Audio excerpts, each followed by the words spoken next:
अस्सलाम वालेकुम, welcome to my YouTube channel. जैसे कि आप सब जानते हैं कि क्लास 9th का सिलेबस चेंज हो चुका है। हम न्यू बुक जो 2025 की बुक है उसके अकॉर्डिंग हम चैप्टर 1 सॉल्व कर रहे थे। एक्सरसाइज 1.3 जो है वो आज हमने सॉल्व करनी है। उसके लिए क्वेश्चन नंबर 1 है the sum of 3 consecutive integers is 42। Find the 3 integers. ठीक है, हमें उन्होंने ये बताया हुआ है कि 3 इंटीजर्स अगर हम प्लस करेंगे तो वो इक्वल है 42 के। ठीक है, तो अब हमें इंटीजर्स का नहीं पता, तो इंटीजर्स देखने हमने। सपोज करते हैं कि हमारे पास जो फर्स्ट इंटीजर है वो x है, सेकंड x+1 और देन x-1 है। ठीक है, अब हम x की वैल्यू फाइंड करेंगे। फिर x की वैल्यू जब हमें पता चल जाएगी तो हम x+1 और x-1 की वैल्यू भी फाइंड कर सकते हैं उससे। सम ऑफ इंटीजर जो है, अब हम इन सब का सम लिख लेते हैं। ठीक है, x-1 प्लस x+1। ठीक है, इन तीनों इंटीजर्स का जो सम है वो इक्वल है 42 को, जैसे कि क्वेश्चन में लिखा हुआ है। अब हमने इन्हें सोल्व करना है। ठीक है, हम ब्रैकेट्स ओपन कर लेते हैं। x-1 plus x+1। ठीक है, ये x 3x हो गए। ये -1 + 1 से कैंसिल हो गया। 3x = 42।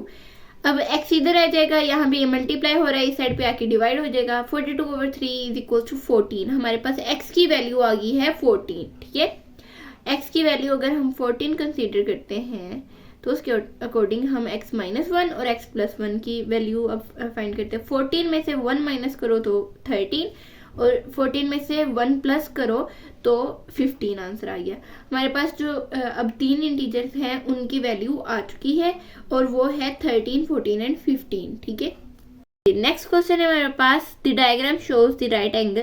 ठीक है, राइट एंगल कौन सी होती है? जिसमें 90 का एंगल होता है। ठीक है, ABC ट्राइंगल है हमारे पास और उसमें AC की लेंथ दी हुई है √3 + √5 सेंटीमीटर और इस पूरी जो ट्राइंगल है उसका एरिया दिया हुआ है 1 + √15 सेंटीमीटर स्क्वायर। ठीक है, अब वो कह रहे हैं कि AB जो है ना, ये AB की लेंथ फाइंड करनी है और हमें ये दी हुई है इस फॉर्म में A√3 + B√5 सेंटीमीटर इस फॉर्म में दी हुई है और हमें रियल वाली फाइंड करनी इस तरह से जैसे।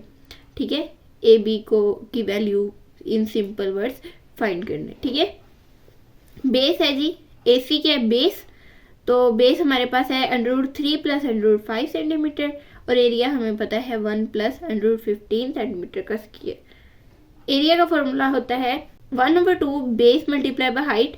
हमने एरिया का जो फॉर्मूला है उसकी जगह हमने एरिया की वैल्यू लिखनी है 1/2 और बेस की वैल्यू लिखनी है मल्टीप्लाई बाय हाइट। ये हाइट है। ठीक है, अब क्या करेंगे हम, ये यहाँ पे मल्टीप्लाई और यहाँ पे जाके डिवाइड हो जाएंगे। ठीक है, और ये सारी वैल्यू जो है वो हाइट की इक्वल है और हाइट क्या है? AB की लेंथ जितनी भी। ठीक है, AB जो है = अब इसे हम सोल्व कर लेते हैं। हमने पहले भी ये क्वेश्चन सोल्व किया है 1.2 एक्सरसाइज में कि अगर अंडर रूट में A + B की फॉर्म में आ जाए और यहाँ पे ओवर में A + B की फॉर्म में आ जाए और अंडर रूट हो उसमें, तो हम क्या करते हैं, ये वाला फॉर्मूला लगाते हैं मल्टीप्लाई बाय A - B। ठीक है, ये माइनस है √3 - √5 ओवर √3 - √5। नेक्स्ट हमने क्या करना है, मल्टीप्लाई कर लेना है। 2 जो है 2 1/2 ये वाला जो था इस फॉर्मूले से आया है। ठीक है, पहले मैंने मल्टीप्लाई कर लिया था लेकिन अब हमने इसे करना है सेपरेट सोल्व करने के लिए। 2 और ये हमारे पास एरिया की वैल्यू थी और ये जो है मल्टीप्लाई जो हमने किया था वो, और इसमें ये A का स्क्वायर - B का स्क्वायर आ जाएगा। स्क्वायर रूट से कैंसिल होगी। अब ये हमारे पास है तो हम इन दोनों वैल्यू को पहले मल्टीप्लाई कर लेते हैं। ठीक है, उसके साथ ही 3 - 5 है तो 3 में से 5 निकाले तो -2। ये 2 इस 2 से कैंसिल। हमने इसको इसके साथ 1 को पहले √3 के साथ मल्टीप्लाई करवाया तो √3 माइनस, फिर इस 1 को मल्टीप्लाई करवाना है 5 के साथ √5 के साथ तो -√5 ही आ गया, प्लस दरम्यान में प्लस का साइन और √15 मल्टीप्लाई बाय √3 तो 45 आ गया। √15 मल्टीप्लाई बाय 5 = √75। अब यहाँ पे हमने √3 ऐसे कैसे लिख लिया, √5 भी वैसे का वैसे, √45 15 मल्टीप्लाई बाई 3 45 ही होता है, 15 मल्टीप्लाई बाई 5 वैसे का वैसे। अब हमने इनको सेपरेट कर लेना है, -√3 अलग, -√5 ये हम क्यों करें, क्योंकि ये √3 √5 है। जब हम इन्हें √3 और √5 की फॉर्म में लेकर आएंगे तो ये इसके साथ कैंसिल हो जाएंगे, ठीक है। अब प्लस √3 मल्टीप्लाई बाई 5 15 को ये लिखा हुआ है इसका एलसीएम है, ठीक है, 15 का LCM 3 multiply by 5 multiply by √3 minus √3 plus multiply by 5 3 5 15 होता है ना, और √5 सेपरेट कर लिया हुआ है। √3 माइनस √5 प्लस √3 का स्क्वायर है, क्योंकि ये एक अंडर ये दूसरी √3 का स्क्वायर √5 माइनस √3 √5 का स्क्वायर, ये स्क्वायर इससे कैंसिल हो गया, ये स्क्वायर इससे कैंसिल हो गया, ठीक है। 3 √5 हो गया, ये 5 √3 हो गया। यहाँ पर क्या हुआ है, √3 वाले जो है √3 में प्लस हो जाएंगे और √5 वाले √5 में, ठीक है। प्लस माइनस माइनस 5 में से 1 माइनस हुए तो 4 -4 आ गया, प्लस माइनस माइनस 1 में से 3 तो मतलब 1 माइनस हो गया, 2 रहेगी 3 में से 2, और साथ में साइन वो जो बड़ी वैल्यू के साथ है, यहाँ पे भी साथ में साइन वो था जो बड़ी वैल्यू के साथ था, बड़ी वैल्यू के साथ माइनस था, यहाँ पे प्लस है तो यहाँ माइनस आ जाएगा, प्लस आ जाएगा, ठीक है। अब हमने जो ये वाला साइन था जो बाहर था ये वाला, हमने इसको मल्टीप्लाई करवा लेना है बाकी साइंस के साथ, माइनस प्लस हो गया, या माइनस प्लस माइनस। अब ये वैल्यू जो है यहाँ पे 4 की वैल्यू है a की वैल्यू, ठीक है, और ये 2 की वैल्यू है b की वैल्यू, जैसे इस क्वेश्चन में था। यहाँ पे a √3 था प्लस b √5 था, यहाँ पे a √3 minus plus a √b। अब ये जो है ना ये माइनस है, यहाँ पे है प्लस, क्वेश्चन में प्लस है, तो हम क्या करेंगे, इसको इस तरह से लिखेंगे कि यहाँ पे प्लस लिखेंगे, साथ में माइनस और ये ब्रैकेट में ऐसे, ठीक है, जैसे ये, ठीक है। ये हम सपोज कर लें a √3 प्लस ये b की वैल्यू -2 आ गई और √5, हमारा क्वेश्चन सोल्व हो गया। Next question, question number 3, a rectangle has sides of length 2 plus √18 metre and हमें पता है रेक्टेंगल की शेप क्या होती है, इस तरह से, ठीक है, इस तरह से, ये दो साइड्स इक्वल, ये दो साइड्स इक्वल, तो उन्होंने दो लेंथ दी हुई हैं, 2 प्लस √18 मीटर है और 5 माइनस 4 ओवर √2 मीटर दूसरी value. Express the area of triangle of the rectangle in the form of, अब हमें एरिया जो है वो एक्सप्रेस करना है a प्लस बी √2 की फॉर्म में, और a और b जो है वो इंटीजर्स हैं, हमें ये इनकी वैल्यू फाइंड करनी है। स्टेटमेंट वाले क्वेश्चंस जितने मुश्किल दिखाई देते हैं उतने मुश्किल होते नहीं है, ठीक है, इन्हें थोड़ा समझना पड़ता है, एक दफ़ा समझ आ जाए फिर ये इजी है। हमें उन्होंने रेक्टेंगल की दो वैल्यूज दी हैं, ठीक है, एक वैल्यू ये थी, एक वैल्यू ये थी, ठीक है। रेक्टेंगल की लेंथ सेम होती है, मतलब दो साइड्स इक्वल होती हैं, दो साइड्स इक्वल। अब ये वाली जो है लेंथ वो उसकी वैल्यू ज़्यादा होगी, कैसे ज़्यादा होगी, क्योंकि ये रेक्टेंगल की शेप से पता चल रहा है। अब लेंथ जो है ये प्लस वाली वैल्यू करेंगे और जो विड्थ होगी वो माइनस वाली वैल्यू, ठीक है। अब आ जाते हैं हम एरिया की तरफ। एरिया रेक्टेंगल का होता है लेंथ मल्टीप्लाई बाय विड्थ, ठीक है। लेंथ और विड्थ दोनों की वैल्यूज लिखी, एरिया जो है वो हमने फाइंड करना है, 2 को पहले इस वैल्यू के साथ, फिर इस वैल्यू के साथ, फिर √18 को पहले इस वैल्यू के साथ, फिर √18 को इस वैल्यू के साथ मल्टीप्लाई करवाएंगे।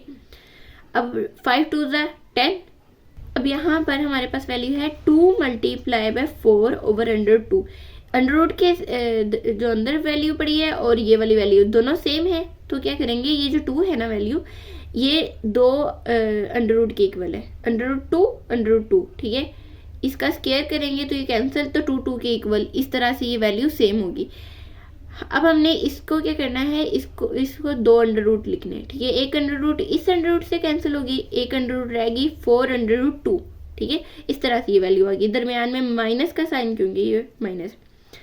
प्लस का साइन प्लस लिख देंगे, 5√18 वैसे के वैसे माइनस, यहाँ पे 18 है, 18 का एलसीएम लिया 9 multiply by 2 under root multiply by 4/2, ठीक है। अब हम नेक्स्ट क्या करेंगे, 10 माइनस 4/2 वैसे ही, ठीक है। यहाँ पे इसका एलसीएम आ रहा है 18 का, 9 मल्टीप्लाई बाय 2 लिख देंगे और यहाँ पे इन दोनों को सेपरेट कर लेंगे, √9 अलग, √2 अलग, मल्टीप्लाई 4/√2, ठीक है। ये √2 इस √2 से कैंसिल, 4/9 रह गया, इसे सेपरेट कर लेंगे, √9 अलग, √2 अलग, 10 माइनस 4/2 प्लस 5/2 मल्टीप्लाई बाय √3 का स्क्वायर, ये 9 का एलसीएम लिया है, 9 का होता है 3 मल्टीप्लाई बाय 3, तो 3 का स्क्वायर आ गया, √3 का स्क्वायर माइनस यहाँ पे भी 9 है तो 4/3 का स्क्वायर आ जाएगा। ये स्क्वायर इस स्क्वायर से कैंसिल, ये स्क्वायर इस स्क्वायर से कैंसिल, तो 5 3 दा 15 आ गया और यहाँ पे 4 3 दा 12 हो गया।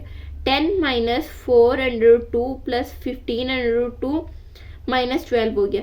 अब ये 10 में से 12 माइनस कर देना है, तो -2 प्लस 11/2, 15 में से 4 माइनस किए तो 11/2, ये हमारे पास एरिया आ गया है। इसमें से जो ये -2 है वो ए की वैल्यू है और ये 11 है बी की वैल्यू, ठीक है। जस्ट हमें फॉर्मूले को देख के, ये जो फॉर्मूला है इसे देख के हमने सोल्व कर लेना है और बाकी तो सिंपल ही है सारा मैथ में। स्टेटमेंट से नहीं घबराना कि स्टेटमेंट इतनी मुश्किल आ गई, अब क्या होगा। Question number 4, find 2 numbers whom sum is 68 and difference is 22। अब इस क्वेश्चन में वो कह रहे हैं कि 2 ऐसे नंबर फाइंड करने हैं जिन्हें प्लस करने से हमारे पास आंसर आए 68 और उन्हें माइनस करने से हमारे पास आंसर आए 22, ठीक है। अब जो है ना x, हम सपोज करते हैं कि हमारे पास वो 2 नंबर हैं x और y, ठीक है। अब इस कंडीशन के थ्रू 2 इक्वेशंस बनती हैं, वो है x plus y is equal to 68, ठीक है, ये equation number 1, x minus y is equal to 22, ये सेकंड इक्वेशन। जब हमारे पास इस तरह का केस हो जाए ना, तो हमने इन दोनों में से एक को जो है वो कैंसिल करना होता है, ठीक है। अब इन दोनों में से एक को कैंसिल करके हमारे पास एक की वैल्यू आ जाएगी, फिर उस वैल्यू को यूज़ करते हुए कोई भी एक इक्वेशन यूज़ करेंगे, उसमें उसकी वैल्यू पुट करेंगे और फिर दूसरे की वैल्यू भी आ जाएगी। अब हम क्या करेंगे, इन्हें हम ऐड कर लेते हैं, इस इक्वेशन को इसमें ऐड किया तो यहाँ पे प्लस का साइन, x और x 2x हो गए, यहाँ पे प्लस माइनस माइनस आपस में कैंसिल हो गया, मतलब ये हमारे पास वैल्यू कैंसिल हो जाएगी। अब 68 में 22 प्लस किए तो 90, 2x is equal to 90, x is equal to 90/2, ये 45 के इक्वल आ गया। हमारे पास x की वैल्यू है 45। अब हमारे पास x की वैल्यू जब 45 आ गई है तो हम इसको पुट करेंगे इक्वेशन नंबर 1 में।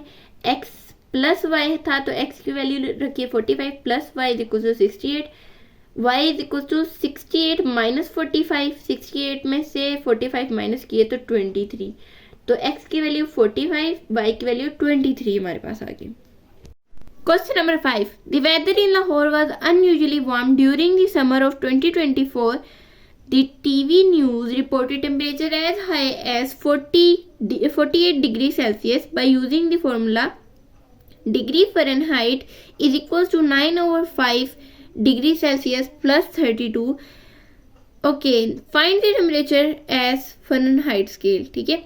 इसमें है कि लाहौर का टेम्परेचर कह रहे हैं कि इतना वार्म नहीं होता, लेकिन इस दफ़ा 2024 में जो वेदर है वो 48 डिग्री सेल्सियस तक पहुंच गया, ठीक है। बाय यूजिंग द फॉर्मूला, ये फॉर्मूला यूज़ करना है और हमने फ़ारेनहाइट में टेम्परेचर फाइंड करना है, सेल्सियस में हमें दिया हुआ है, कोई मुश्किल बात नहीं है। ये फॉर्मूला लगाएंगे, सेल्सियस की वैल्यू लिखेंगे और फ़ारेनहाइट की वैल्यू आ जाएगी हमारे पास। टेम्परेचर इन सेल्सियस है 48 डिग्री सेल्सियस और फ़ारेनहाइट के लिए हमारे पास जो है, फ़ारेनहाइट के लिए हमारे पास फॉर्मूला ये है। अब c की वैल्यू पुट करेंगे 48, अब 9 को 48 के साथ मल्टीप्लाई कर लिया, ये मल्टीप्लाई हो रहा है 432/5 प्लस 32, ठीक है। अच्छा, ये वैल्यू इसे डिवाइड किया 86.4 आ गया। अब इसमें 32 को प्लस कर लो, ठीक है, ये इससे डिवाइड करने से वैल्यू आई प्लस 32। जब 32 प्लस किया इसमें तो 118.4 डिग्री जो है ना हमारे पास फ़ारेनहाइट की वैल्यू आ गई। Question number 6, the sum of the ages of the father and the son is 72 years.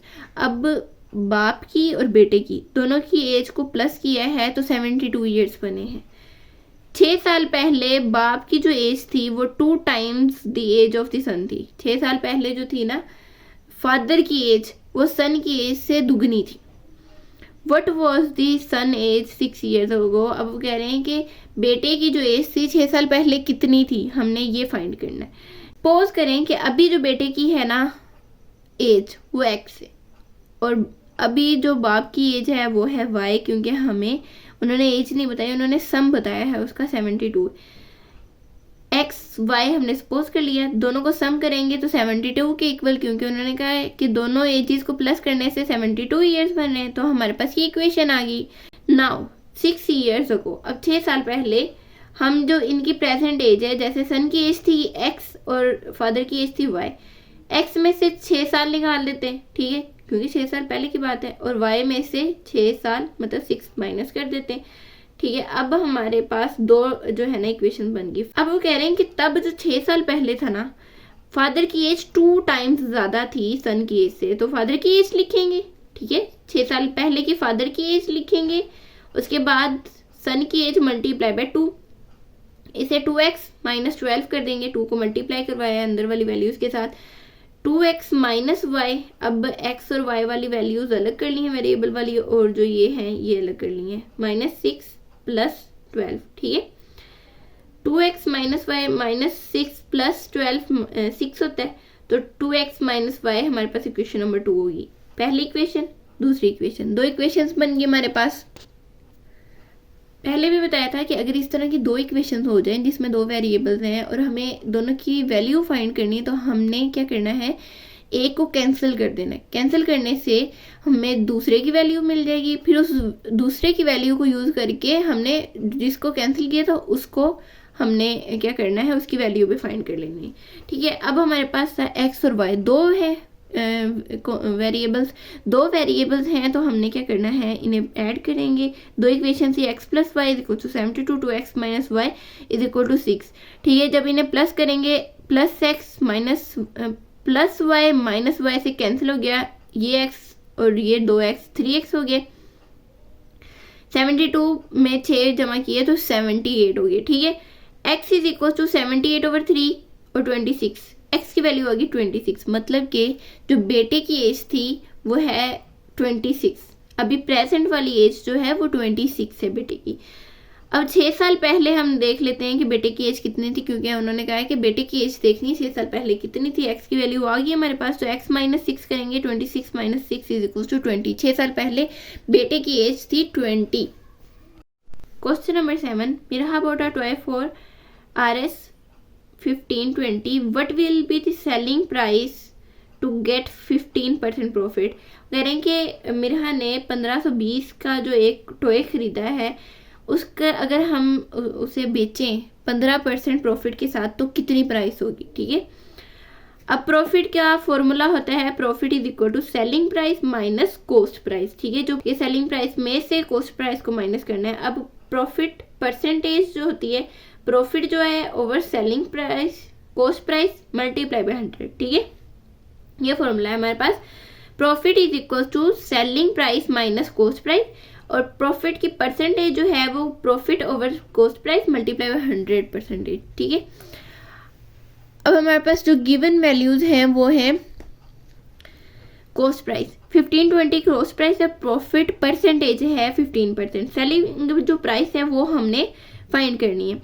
Very easy, वही फॉर्मूला लगाएंगे, profit percentage profit over cost price multiply by 100, ठीक है। प्रॉफिट परसेंटेज की वैल्यू हमें पता है, प्रॉफिट नहीं पता है, कॉस्ट प्राइस पता है, मल्टीप्लाई बाय 100। अब यहाँ पे ये डिवाइड हो रहा है, यहाँ आके ये मल्टीप्लाई हो जाएगा, यहाँ पे ये मल्टीप्लाई हो रहा है, यहाँ आके डिवाइड हो जाएगा। अब हम इसे करते हैं मल्टीप्लाई, इसे मल्टीप्लाई किया तो 22800, ठीक है, ओवर 100, ये 0 इस 0 से कैंसिल, ये 0 इस 0 से कैंसिल, 228, ठीक है, 228 जो है वो प्रॉफिट आ गया। अब हमारे पास सेलिंग प्राइस की वैल्यू क्या आएगी, ये तो प्रॉफिट आया है ना, ये प्रॉफिट है, कॉस्ट प्राइस पता है हमें और प्रॉफिट पता है, तो अब हमें ये देखना है कि उसने अगर बेचना है 15% प्रॉफिट पे तो कितनी रकम में बेचेगी, ये रकम है वो, ठीक है। Profit is equal to selling price minus cost price. Selling price हमारे पास अभी नहीं पता है, हमें वो फाइंड करनी है। प्रॉफिट है 228 और कॉस्ट प्राइस है 1520। अच्छा, अब हमने क्या करना है, यहाँ पे माइनस था, यहाँ के प्लस हो गया, इसे प्लस किया तो 1748। अब अगर उसने 1520 का वो लिया था टॉय, अगर वो 15% प्रॉफिट के साथ बेचेगी तो उसकी सेलिंग प्राइस होगी 1748। ये हमने फाइंड कर लिया। क्वेश्चन नंबर 8 है the annual income of Tayyab is 9,60,000 while the exempted amount is 1,30,000. How much tax would he have to pay at the rate of 0.75%? अब वो कह रहे हैं कि 9,60,000 रुपये उसकी इनकम है, ठीक है। उसमें से जो एग्जेम्प्टेड का मतलब होता है ऐसी अमाउंट जिस पे टैक्स नहीं होता। 1,30,000 तक तो टैक्स नहीं है, उससे जो ऊपर वाली रकम है उस पर उसे टैक्स लगेगा, ठीक है। अब वो कह रहे हैं कि जो टैक्स है ना वो 0.75% है, तो कितना उसे टैक्स देना पड़ेगा। अब देखते हैं हमारे टोटल जो इनकम है वो उसकी 9,60,000 है तैयब की इनकम, और जिस पे माफ है वो 1,30,000 है, ठीक है। हम इसमें से इतने तो माफ कर देते ना कि इस पे टैक्स नहीं लगेगा इस रकम पे। 8,30,000 जो है जिस पे वो जो इसका माइनस करने से आंसर है 8,30,000 पे उसे टैक्स लगेगा। टैक्स का रेट है 0.75%। Amount of tax is equal to, ये फॉर्मूला है, amount of tax is equal to 0.75% of के, मतलब ये हमने इसे मल्टीप्लाई करवाना है। अच्छा जी, अब हमने क्या करना है, इस पॉइंट को ख़त्म करना है, तो उसकी जगह 1 आ जाएगा और ये जितने आगे डिजिट है वो उतने 0 आ जाएंगे, ठीक है। ऑफ का मतलब मल्टीप्लाई, और हमने 8,30,000 के साथ इस सारी वैल्यू को मल्टीप्लाई करवा देना है। अब है जी 75/100 आ गया इसके पॉइंट्स को ख़त्म करने वाला। ये आ गया परसेंटेज का 1/100, ठीक है। ये परसेंटेज की जो था साइन उसका 1/100 आ गया, मल्टीप्लाई बाय 8,30,000। अब इसका ये 0 इस 0 से कैंसिल, ये 0 इस 0 से कैंसिल, ठीक है। ये 0 इससे और ये 0 इससे, ठीक है। 4 0 यहाँ थे, 4 यहाँ थे, सारे कैंसिल हो गए।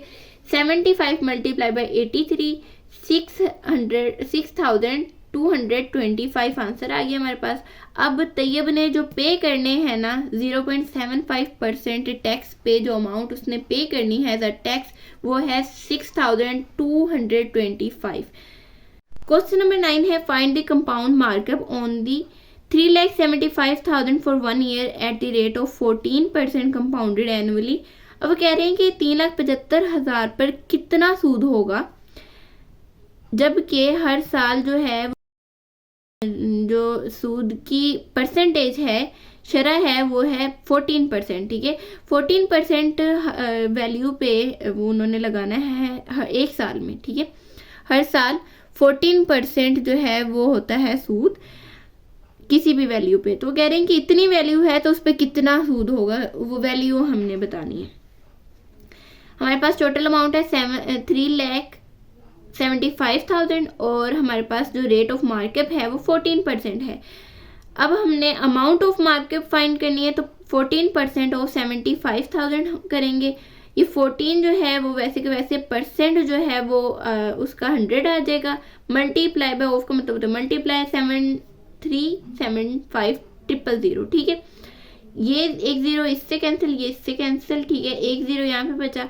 अब इसको मल्टीप्लाई करवा देंगे 14 के साथ, तो इसे मल्टीप्लाई करवाने के बाद हमारे पास जो आंसर है 52500, मतलब 52,500 हमारा जो है ना अमाउंट ऑफ मार्कअप आ गई है कि अगर 3,75,000 होंगे तो उस पे जो सूद होगा वो 52,500 होगा, ठीक है।